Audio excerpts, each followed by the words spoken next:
সুপ্রিয় শিক্ষার্থীরা, কেমন আছো তোমরা? আশা করি তোমরা নিজ নিজ পরিবারের সাথে নিরাপদে আছো। আজকের অনলাইন ক্লাসে আমি তোমাদের স্বাগত জানাই। আমি পল্লবী দে, প্রভাষক, অর্থনীতি বিভাগ, ঢাকা কলেজ।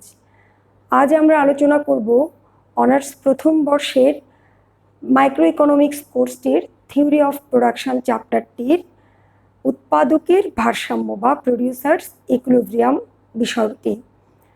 প্রডিউসার্স ইকুইলিব্রিয়াম আলোচনা করতে আমরা শুরুতেই একজন উৎপাদকের আচরণ কেমন হয় তা একটু জেনে নিই।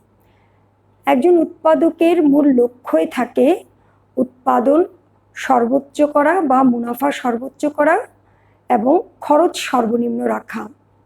অর্থাৎ সর্বনিম্ন খরচে কি উপায়ে মুনাফা সর্বোচ্চকরণ করা যায়, এই উদ্দেশ্যই থাকে একজন উৎপাদনকারীর।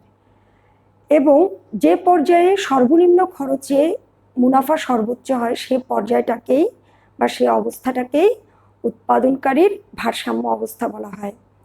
এই ভারসাম্য অবস্থা ব্যাখ্যা করতে গিয়ে দেখব যে আমরা অনেক ডায়াগ্রাম ব্যাখ্যা করতে গিয়ে অনেক রেখা, যেমন খরচ রেখা, সমুৎপাদন রেখা, এগুলোর বিভিন্ন পরিবর্তন হচ্ছে। আমরা বিগত দুটো ক্লাসে সমুৎপাদন রেখা এবং সমখরচ রেখা কি, এর বিভিন্ন ঢাল বা বিভিন্ন ধরন বা বৈশিষ্ট্য ব্যাখ্যা করেছি। আজ আমরা উৎপাদনকারীর ভারসাম্য ব্যাখ্যা করতে গিয়ে কিভাবে সমুৎপাদন রেখা বা সমখরচ রেখার পরিবর্তন হয় সেগুলো শুরুতে দেখে নিই, পরে উৎপাদনকারীর ভারসাম্য ব্যাখ্যা করব। সুপ্রিয় শিক্ষার্থীরা, আমরা এখন সমখরচ রেখা এবং সমুৎপাদন রেখার বৈশিষ্ট্যাবলীর মধ্যে যে একটু পার্থক্য আছে, পার্থক্যটা একটু খেয়াল করি। প্রথম চিত্রটি সমখরচ রেখার, দ্বিতীয় চিত্রটি সমুৎপাদন রেখার। দেখো, সমুৎপাদন রেখার আমরা বলেছিলাম সকল বিন্দুতে উৎপাদন সমান, আর সমখরচ রেখার সকল বিন্দুতে খরচ সমান। সমুৎপাদন রেখার ঢাল নিম্নগামী এবং সমখরচ রেখার ঢালও নিম্নগামী। তবে সমুৎপাদন রেখার আকৃতি মূলবিন্দুর দিকে উত্তল, সমখরচ রেখার আকৃতি সরল আকৃতির। এর ঢাল সকল বিন্দুতে স্থির থাকে, কিন্তু এর ঢাল সকল বিন্দুতে স্থির থাকে না, বিভিন্ন বিন্দুতে ঢাল বিভিন্ন রকম হয়। আবার একটি পার্থক্য আছে, সমখরচ রেখা দুটি অক্ষকে যুক্ত করতে পারে, কিন্তু উৎপাদন রেখা কখনো দুটি অক্ষকে স্পর্শ করে না। একজন উৎপাদনকারী কি করতে চায় সেটা সমুৎপাদন রেখার মাধ্যমে প্রকাশ করা হয়। অর্থাৎ what producer is willing to do, কি করতে চায়, and what producer can do, বা একজন উৎপাদনকারী কি করতে পারে সেটা হচ্ছে সমখরচ রেখার সাহায্যে দেখানো যায়। অর্থাৎ সমখরচ রেখাকে আমরা বলেছি বাজেট রেখা। এই জন্য একজন উৎপাদনকারী কি করতে পারে, অ্যাকচুয়ালি কি করতে চায়, সমুৎপাদন রেখার সাহায্যে কি করতে পারে অ্যাকচুয়ালি তার বাজেটের মাধ্যমেই তো তা বোঝা যাবে। সেজন্য এই রেখাতে প্রকাশ পায় একজন উৎপাদনকারী কি করতে পারে। এই হচ্ছে মূলত পার্থক্য। এখানে আরেকটু পার্থক্য আছে, সমুৎপাদন রেখা ঢালকে এমআরটিএস দ্বারা সূচিত করা হয়। এমআরটিএস হচ্ছে marginal rate of technical substitution. এটি দুটি উপকরণের ঢালের সমান, অর্থাৎ MRTS equal to DK by DL. আবার এখানে সমখরচ রেখা হচ্ছে দুটি উপকরণের দামের অনুপাতকে নির্দেশ করে, অর্থাৎ পিএল বাই পিকে। এগুলো আমরা গত দুটো ক্লাসে আলোচনা করেছি। প্রিয় শিক্ষার্থীরা, আমরা এখন দেখব সমখরচ রেখার স্থানান্তর কিভাবে ঘটে। সমখরচ রেখার স্থানান্তর দুইভাবে হয়। একটি হচ্ছে মোট ব্যয়ের পরিবর্তন হলে। মোট ব্যয় আমরা দেখেছিলাম গত ক্লাসে, মোট ব্যয়ের পরিবর্তন হলে, অর্থাৎ মোট ব্যয় যদি বেড়ে যায়, সমখরচ রেখা সমান্তরালভাবে ডান দিকে সরে যায়। আবার মোট ব্যয় যদি কমে যায়, সমখরচ রেখা সমান্তরালভাবে বাম দিকে সরে আসে। দেখো, ধরে নিলাম আমার সমখরচ রেখা 100 টাকার এই স্তরে আমি শ্রম কিনতে পারলাম 5 একক, মূলধন কিনতে পারলাম 5 একক। মোট ব্যয়ের যদি পরিবর্তন হয়, অর্থাৎ উপকরণের দামের পরিবর্তন ছাড়া অন্যান্য অনেক কারণেও মোট ব্যয়ের পরিবর্তন হয়। মোট ব্যয়ের যদি পরিবর্তন হয় তখন দেখা যাবে যে সমখরচ রেখা সমান্তরালভাবে ডান দিকে সরে গেল, অর্থাৎ মোট ব্যয় বেড়ে গেলে সমখরচ রেখা ডান দিকে সমান্তরালে সরে যায়। তখন আমাকে উপকরণগুলো বেশি দামে ক্রয় করতে হয়, দুটি উপকরণই বেশি দামে ক্রয় করতে হয়। একইভাবে সমখরচ রেখা যদি মোট ব্যয় যদি কমে যায়, সমখরচ রেখা বাম দিকে স্থানান্তরিত হয় এবং উপকরণগুলো কম দামে, তুলনামূলকভাবে পূর্বের তুলনায় কম দামে দুটি উপকরণ ক্রয় করা যায়। দ্বিতীয়টি হচ্ছে উপকরণ দামের পরিবর্তন হলে। উপকরণ হচ্ছে শ্রম এবং মূলধন, দুটি উপকরণের যে কোনো একটির দামের পরিবর্তন হলে সমখরচ রেখাটির পরিবর্তন হয়। পরিবর্তনটা কিভাবে হয়? এভাবে দেখো, সাধারণত আমরা জানি উপকরণ দাম যদি বেড়ে যায়, উৎপাদনকারীর ক্রয় ক্ষমতা কি হয়? ক্রয় ক্ষমতা কমে যায়। অর্থাৎ পূর্বের তুলনায় উপকরণটির দাম বেড়ে যাওয়াতে পূর্বের তুলনায় উপকরণটি কম কিনতে পারে। এখানে চিত্রে দেখানো হয়েছে শ্রমের দাম বেড়ে গেছে, অর্থাৎ শ্রম একটি উপকরণ যার দাম বেড়ে গেছে। মোট ব্যয়ের কিন্তু কোনো পরিবর্তন হয়নি, মোট ব্যয় দুই রেখাতেই 100 টাকা করে আছে। এই পর্যায়ে যদি শ্রমের দাম বেড়ে যায় তখন উৎপাদনকারীর ক্রয় ক্ষমতা কমে যাবে। উৎপাদনকারী শ্রম কিনতে পারবে 2 একক, আগে কিনতে পারতো 4 একক, এখন শ্রম কিনতে পারবে 2 একক। অর্থাৎ মূলধন স্থির আছে, শ্রমের দামের উঠানামার জন্য মোট সমখরচ রেখার পরিবর্তন হলো। দাম বেড়ে গেলে সমখরচ রেখাটি বাম দিকে সরে আসবে, অর্থাৎ উপকরণ ক্রয়ের পরিমাণ কমে যাবে। দাম কমে গেলে সমখরচ রেখাটি ডান দিকে সরে যাবে, অর্থাৎ উপকরণ ক্রয় বেশি কিনতে পারবে। এটাই হচ্ছে এখানে দেখানো হলো। সুপ্রিয় শিক্ষার্থীরা, আমরা এই যে সমখরচ রেখা বা সম উৎপাদন রেখার স্থানান্তর কেন দেখলাম? কারণ হচ্ছে প্রথম বর্ষে, তোমরা অনার্স প্রথম বর্ষে সবাই আসলে অর্থনীতি কোর্সটি সবাই আসলে উচ্চ মাধ্যমিকে পড়ে আসোনি। যারা মানবিকের ছাত্র তারা উচ্চ মাধ্যমিকে তোমাদের অর্থনীতি ছিল, তোমাদের হয়তো এই বিষয়গুলো কিছুটা পরিচিত, কিন্তু যারা সায়েন্স থেকে এসছো তাদের কাছে এই বিষয়গুলো একেবারেই নতুন। এই জন্য আমি একটি বিষয়গুলো তোমাদেরকে ব্যাখ্যা করলাম। এবার আমরা চলে যাব আমাদের মূল বিষয়বস্তু উৎপাদনকারীর ভারসাম্যতে। সুপ্রিয় শিক্ষার্থীরা, আমরা দেখব এখন একজন উৎপাদনকারীর ভারসাম্য অবস্থা কি বা কাম্য অবস্থা কি। ভারসাম্য বলতে সাধারণত আমরা একটি অবস্থাকে বোঝাই যে অবস্থাকে সাধারণত কাম্য অবস্থা বা স্থিতিশীল অবস্থা বলা হয়। এই স্থিতিশীল অবস্থায় মানে দুটো বিপরীতমুখী শক্তি যদি পারস্পরিক ক্রিয়া প্রতিক্রিয়ায় এই অবস্থায় পৌঁছায় যে ওই অবস্থা থেকে সে নড়াচড়া করার কোনো প্রবণতা থাকে না, তখন সে অবস্থাকে ভারসাম্য অবস্থা বা কাম্য অবস্থা বলে। একজন উৎপাদনকারীর জন্য কোনটি ভারসাম্য অবস্থা? উৎপাদনকারীও বিভিন্ন চলকের ক্রিয়া প্রতিক্রিয়াতে তার ভারসাম্য অবস্থায় পৌঁছায়। এখানে চলকগুলো কি কি? চলকগুলো হচ্ছে খরচ, চলকগুলো হচ্ছে মুনাফা, এবং চলকগুলো হচ্ছে বিভিন্ন উপকরণের দাম। এখন আমরা একটু দেখব একজন উৎপাদনকারীর মূল উদ্দেশ্যটা কি। আমি শুরুতেই বলেছিলাম একজন উৎপাদনকারীর মূল উদ্দেশ্য হচ্ছে cost minimisation and profit maximisation. একজন উৎপাদনকারী চায় সবসময় সর্বনিম্ন খরচে সর্বোচ্চ মুনাফা অর্জন করা। অর্থাৎ তাহলে আমরা উৎপাদনকারীর ভারসাম্যটা কিভাবে ব্যাখ্যা করতে পারি? সীমাবদ্ধ বাজেটে উৎপাদনকারী এমনভাবে উপকরণ নিয়োগ করে যেন তার উৎপাদন সর্বোচ্চ হয়। উৎপাদনের যে স্তরে মুনাফা সর্বোচ্চ হয় সেই অবস্থাকেই উৎপাদনকারীর ভারসাম্য অবস্থা বলে। অর্থাৎ এটিই হচ্ছে উৎপাদনকারীর কাম্য অবস্থা। ভারসাম্য অবস্থায় পৌঁছার জন্য উৎপাদনকারী এমনভাবে উপকরণ ক্রয় করবে যেন তার খরচ সর্বনিম্ন থাকে এবং সর্বোচ্চ উৎপাদনের মাধ্যমে মুনাফা সর্বোচ্চ হয়। প্রিয় শিক্ষার্থীরা, এটি হচ্ছে একজন উৎপাদনকারীর ভারসাম্য অবস্থা। এই ভারসাম্যে পৌঁছানোর জন্য দুটো শর্ত আছে।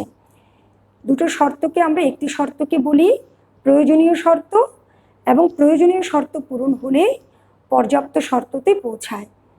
দেখে নিই আমরা শর্তগুলো কি কি। প্রয়োজনীয় শর্ত: ভারসাম্য বিন্দুতে সমখরচ রেখা সমউৎপাদন রেখাকে স্পর্শ করবে, অর্থাৎ সমখরচ রেখার ঢাল এবং সমউৎপাদন রেখার ঢাল সমান হবে। এটি হচ্ছে সম উৎপাদন রেখার ঢাল, এটি হচ্ছে সমখরচ রেখার ঢাল। পর্যাপ্ত শর্ত হচ্ছে ভারসাম্য বিন্দুতে সমউৎপাদন রেখা সুনির্দিষ্টভাবে মূল বিন্দুর দিকে উত্তল হবে। মূল বিন্দুর দিকে যখন সমউৎপাদন রেখা উত্তল হয় তখন MRTS হচ্ছে ক্রমহ্রাসমান হয়। এই দুটো শর্ত পূরণ করেই একজন উৎপাদনকারী তার ভারসাম্যে পৌঁছায়। এই ভারসাম্যটা আমরা পরবর্তী পেজে একটু দেখাই কিভাবে একজন উৎপাদনকারী ভারসাম্যে পৌঁছায়। সুপ্রিয় শিক্ষার্থীরা, আমরা দুটো শর্ত দেখেছি। এই শর্ত দুটোর ভিত্তিতে দুটি উপায়ে, কয়টি উপায়? দুটি উপায়ে উৎপাদকের ভারসাম্যটা ব্যাখ্যা করা যায়। একটি নির্দিষ্ট খরচ সাপেক্ষে উৎপাদন সর্বোচ্চকরণ, অপরটি হচ্ছে নির্দিষ্ট পরিমাণ উৎপাদন সাপেক্ষে খরচ সর্বনিম্নকরণ। তোমরা একটু খেয়াল করো, একটিতে বলছি উৎপাদন সর্বোচ্চকরণ, আরেকটিতে বলছি খরচ সর্বনিম্নকরণ। দুটোই আমরা এখন ব্যাখ্যা করব। তবে তোমরা মনে রেখো, উৎপাদনকারীর ভারসাম্য পৌঁছানোর জন্য কিছু অনুমিত শর্ত ধরে নেওয়া হয় বা কিছু অ্যাজাম্পশন ধরে নেওয়া হয়। অ্যাজাম্পশনগুলো হচ্ছে একজন উৎপাদনকারীকে অবশ্যই যুক্তিশীল আচরণ করতে হবে। হ্যাঁ, অর্থনীতির ভাষায় উৎপাদনকারীকে যুক্তিশীল হতে হবে। এবং আরও কিছু শর্ত আছে। শর্ত হচ্ছে দুটো উপকরণ বিবেচ্য, শ্রম এবং মূলধন, এবং শ্রম এবং মূলধনের উপকরণ দামও স্থির থাকবে, এবং উৎপাদন কাজে ব্যবহৃত যে প্রযুক্তি বা কলাকৌশল তাও স্থির ধরে নেওয়া হয়। এই অনুমিত শর্তগুলোর উপর উৎপাদনকারী ভারসাম্য আমরা ব্যাখ্যা করব। একটু চলে যাই উৎপাদনকারীর ভারসাম্য ব্যাখ্যাতে। নির্দিষ্ট খরচ সাপেক্ষে কিভাবে উৎপাদন সর্বোচ্চ হয়। চিত্রে দেখতে পাচ্ছ তোমরা, ভূমি অক্ষে শ্রম, লম্ব অক্ষে মূলধন ধরা হয়েছে। এই যে এই রেখাটি, এটি হচ্ছে লাল রঙের যে রেখাটি, এই রেখাটি হচ্ছে সমখরচ রেখা। আর এখানের তিনটি যে রেখা আছে, IQ1, IQ2, IQ3, এই তিনটি হচ্ছে সম উৎপাদন রেখা। এই সমখরচ এবং সমউৎপাদন রেখার সাহায্যে আমি ভারসাম্য ব্যাখ্যা করব কিভাবে উৎপাদন সর্বোচ্চ হয়। দেখো, আমরা জানি সমউৎপাদন রেখায় নিচের সমউৎপাদন রেখার তুলনায় উপরের সমউৎপাদন রেখা বেশি উৎপাদন স্তর নির্দেশ করে। তাহলে এখানে কোন জায়গায় বেশি উৎপাদন হচ্ছে? IQ3-তে 300 একক উৎপাদন হচ্ছে, এবং IQ1-এ হচ্ছে সর্বনিম্ন উৎপাদন, অর্থাৎ 100 একক। এখন এই খরচে উৎপাদনকারীর বাজেট হচ্ছে লাল রঙের রেখাটি, সমখরচ রেখাটি। এই বাজেটে সাপেক্ষে সর্বোচ্চ উৎপাদন স্তরে কি পৌঁছানো সম্ভব? না, কোনোভাবে সম্ভব নয়। তাই এই উৎপাদন স্তরকে আমরা বাদ দিচ্ছি। তাহলে বাজেট রেখার উপরে তিনটি বিন্দু কি কি? E, F, G, তিনটি বিন্দু একটু ব্যাখ্যা করে দেখো। F বিন্দু IQ1 রেখার উপরে, G বিন্দু IQ1 রেখার উপরে। এখন F এবং G বিন্দুতে দেখা যাচ্ছে যে একই খরচ রেখার উপরে সর্বনিম্ন উৎপাদন। তাহলে এটি অবশ্যই একজন উৎপাদনকারীর জন্য কাম্য নয়। কোনটি কাম্য?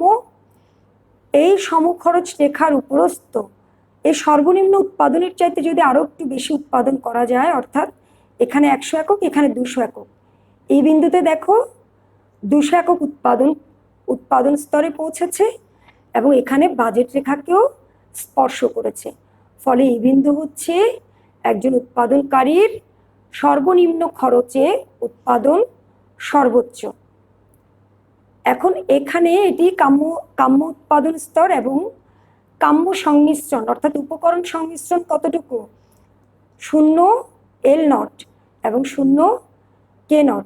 0 L0 হচ্ছে শ্রম, 0 K0 হচ্ছে মূলধন। এই উপকরণ সংমিশ্রণের ফলে এই উৎপাদন স্তরে, এই বিন্দুতে উৎপাদন স্তরে পৌঁছালেই একজন উৎপাদনকারী নির্দিষ্ট খরচে, তার এই নির্দিষ্ট খরচে সর্বোচ্চ উৎপাদন অর্থাৎ 200 একক উৎপাদন করতে পারে। অর্থাৎ এটি তার জন্য উৎপাদন সর্বোচ্চকরণ বা কাম্য স্তর। এটিকে আমরা অন্যভাবে ব্যাখ্যা করতে পারি, কারণ এই কাম্য স্তরে দেখা যায় যে আমরা যে দুটো শর্ত বলেছিলাম প্রয়োজনীয় শর্ত পূরণ হয়। দেখো, সমখরচ রেখা সমুৎপাদন রেখাকে স্পর্শ করেছে, অর্থাৎ এটি প্রয়োজনীয় শর্ত, কিন্তু এখানে পর্যাপ্ত শর্ত পূরণ হয় না। আমরা পর্যাপ্ত শর্তের জন্য আরেকটি উপায় দেখব। দ্বিতীয় উপায় হচ্ছে নির্দিষ্ট পরিমাণ উৎপাদন সাপেক্ষে, উৎপাদন নির্দিষ্ট থাকবে কিন্তু খরচ হবে সর্বনিম্ন। এই চিত্রে তাহলে দেখি, AB একটি খরচ রেখা, A1 B1 একটি খরচ রেখা, A2 B2 একটি খরচ রেখা, আর 100 একক এখানে যে IQ, এটি নির্দিষ্ট উৎপাদন স্তর। এই উৎপাদন স্তরে আমরা চাইব সবসময়, একজন উৎপাদনকারী সবসময় চাইবে খরচ সর্বনিম্ন করতে। AB সর্বনিম্ন খরচ রেখা এখানে, এটিতে কি পৌঁছানো সম্ভব হচ্ছে? কোনোভাবেই না, কারণ এখানে তো উৎপাদন রেখাই নাই। তাহলে আমরা এই বিন্দুতে একটু দেখি, A2 B2 সমখরচ রেখাতে সর্বোচ্চ উৎপাদন হয় E1 এবং E2, কিন্তু এখানে খরচ অনেক বেশি, তাই এই স্তরও একজন উৎপাদনকারীর জন্য কাম্য নয়। তাহলে কাম্য স্তর কোনটি? A1 B1 স্তরে, খরচের স্তরে যদি ই বিন্দুতে উৎপাদন করা হয়, এটি হচ্ছে নির্দিষ্ট উৎপাদন সাপেক্ষে, অর্থাৎ উৎপাদনকারী কতটুকু উৎপাদন করবে আগে থেকেই জানা ছিল। তখন তার টার্গেট কি থাকে, যদি আগে থেকে উৎপাদন আমি কতটুকু করব জানা থাকে, তার টার্গেটই হয় খরচ সর্বনিম্ন করা। তাইলে এই বিন্দুতেই খরচ সর্বনিম্ন হলো। তাই এটি হচ্ছে উৎপাদনকারীর ভারসাম্য স্তর। এই স্তরে OL0 পরিমাণ শ্রম এবং OK0 পরিমাণ মূলধন নিয়োগ করবে। তাহলে এইটি হচ্ছে পর্যাপ্ত শর্ত, কারণ এই স্তরে উৎপাদন রেখা উত্তল হয়। আমরা পর্যাপ্ত শর্ততে দেখেছি এই স্তরে সমুৎপাদন রেখা নিম্নগামী এবং মূলবিন্দুর দিকে উত্তল হবে। শুধু স্পর্শ করলেই হবে না, স্পর্শকও করেছে, উত্তলও হয়েছে। তাই এটি হচ্ছে নির্দিষ্ট পরিমাণ উৎপাদন সাপেক্ষে খরচ সর্বনিম্নকরণের মাধ্যমে একজন উৎপাদনকারীর ভারসাম্য স্তর। প্রিয় শিক্ষার্থীরা, আমি এখানে একটা নোটের মতো লিখেছি, সমখরচ রেখা এবং সমুৎপাদন রেখার ছেদবিন্দুতে নয়, বরং স্পর্শবিন্দুতেই উৎপাদকের কাম্য স্তর নির্ধারিত হয়। তাহলে ছেদবিন্দু নয়, এই দুটি ছেদবিন্দু, ছেদবিন্দুতে নয়, স্পর্শবিন্দুতে কাম্য স্তর নির্ধারিত হয়। প্রিয় শিক্ষার্থীরা, আমরা আজকের ক্লাসে উৎপাদকের ভারসাম্য দেখলাম এবং খরচ রেখার নানা রকমের পরিবর্তন দেখলাম, এবং সমুৎপাদন রেখা ও সমখরচ রেখার মধ্যে যে পার্থক্যটুকু করা যায় সে পার্থক্যটুকু দেখলাম। আজ এই অধ্যায়ের আজকে শেষ টপিক, আমরা এই অধ্যায়টা এখানেই শেষ করব। তবে তোমাদেরকে বলছি, উৎপাদকের ভারসাম্যটা খুবই গুরুত্বপূর্ণ, অনেক সময় পরীক্ষায় এখান থেকে প্রশ্ন করা হয়, তোমরা এটা একটু ভালোভাবে দেখবে। প্রিয় শিক্ষার্থীরা, তোমাদের সাথে একটু কথা বলি, সেটা হচ্ছে একটি অনলাইন ক্লাস তৈরি করতে বেশ সময়ের ব্যাপার থাকে বা খুব সহজও নয়। তো আমাদের এই ক্ষুদ্র প্রচেষ্টা বা ক্ষুদ্র প্রয়াস তখনই সার্থক হবে যখন তোমরা এই ক্লাসগুলো ফলো করে তোমাদের প্রিপারেশনটা নিতে পারো বা পড়ালেখাটাকে একটু গুছিয়ে সামনের দিকে নিতে পারো। তো তোমরা পড়াশোনা করো, অনলাইন ক্লাসগুলো ফলো করো, আর আগামী ক্লাস পর্যন্ত অবশ্যই সবাই ভালো থেকো। আগামী ক্লাসে আমরা নতুন একটি অধ্যায় নিয়ে আলোচনা করব। সবাই সুস্থ থেকো।